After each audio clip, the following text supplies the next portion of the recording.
8 दिसंबर को आर या पार, हम जंग जीत चुके, सिर्फ फतह का ऐलान बाकी है। मरियम नवाज का नून लीग के कन्वेंशन से खिताब, कहा आज मुल्क में जो कुछ हो रहा है वो कौन कर रहा है।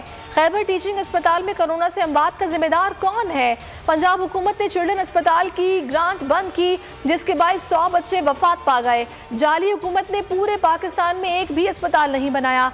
जाली डरपोक वज़ीर-ए-आज़म 2 मिनट अवाम के दरमियान निकल कर दिखाएं, इमरान खान को ताबेदार खान करार दे दिया। ऑपोजिशन दोगली पॉलिसी ना अपनाए, इस्तीफे दे दे, किसी ने नहीं रोका वज़ीर ख़ारिजा शाह महमूद कुरैशी का मशवरा। शिबली फराज बोले कि कोरोना के हालिया अदात-ओ-शुमार तशवीशनाक हैं, सियासी इज्तिमात वबा फैलाने का सबब बन रहे हैं।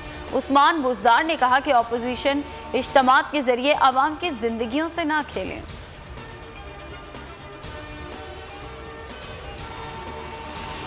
नैब को हर हालत में बेनकाब करूंगा, नैब की हरकतों को रोकना जरूरी हो गया है। ये मामला अब सेनेट और नैब के दरमियान है।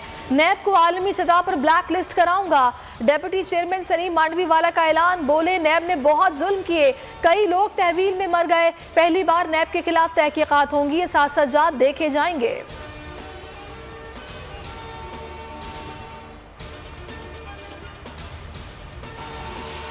अजरक, टोपी और रिवायती लिबास सिंध सकाफत की पहचान। कल्चरल डे पर सूबे भर में तकरीबात।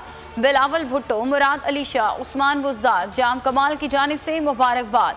कैनेडियन वज़ीर आज़म जस्टिन ट्रूडो का भी सिंध के सकाफती दिन पर तहनीती पैगाम।